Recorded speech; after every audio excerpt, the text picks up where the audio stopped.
नमस्कार, मैं हूं आपके साथ अक्षिता मौर्य। आप देख रहे हैं न्यूज़ 7 हिंदी। बांग्लादेश की सियासत में इन दिनों एक नई बहस ने जोर पकड़ लिया है, जिसकी जड़ें उस कथित क्रांति से जुड़ी हुई हैं, जिसने पिछले साल देश की सियासी तस्वीर को हिलाकर रख दिया था।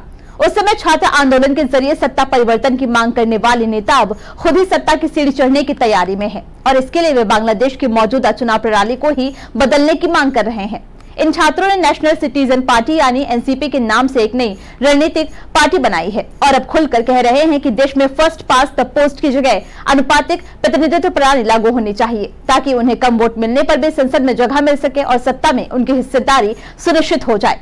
मौजूदा प्रणाली में जिस उम्मीदवार को सबसे अधिक वोट मिलते हैं वही विजेता घोषित होता है, लेकिन प्रस्तावित प्रणाली में पार्टी को जितने प्रतिशत वोट मिलेंगे उस अनुपात में उसे संसद में सीटें मिलेंगी। इस मांग को लेकर सियासी घमासान छिड़ चुका है। बीएनपी ने इस प्रस्ताव का सख्त विरोध करते हुए साफ कहा है कि ये एक सोची समझी चाल है, जिससे कुछ गिने चुने चेहरे सत्ता का सुख भोगना चाहते हैं। बीएनपी के प्रवक्ता सलाउद्दीन अहमद ने कहा कि अनुपातिक प्रणाली बांग्लादेश की राजनीतिक संस्कृति के लिए उपयुक्त नहीं है और इसके पीछे एकमात्र मकसद है चुनाव में देरी कराना या उन्हें टालना। वहीं इस बहस में नया मोड़ तब आया जब कट्टरपंथी इस्लामी पार्टियों में से एक इस्लामी आंदोलन बांग्लादेश ने भी राजधानी ढाका में बड़ी रैली करते हुए वही मांग दोहरा दी, अनुपातिक प्रणाली से आम चुनाव कराने और उससे पहले स्थानीय निकाय चुनाव करवाने की। इस पूरे घटनाक्रम से एक बात तो साफ है, बांग्लादेश की राजनीति अब नई दिशा की ओर बढ़ रही है, जहां पुरानी पार्टियों और उभरती ताकतों के बीच सिर्फ विचारों की ही नहीं बल्कि सिस्टम को अपने पक्ष में ढालने की भी लड़ाई चल रही है।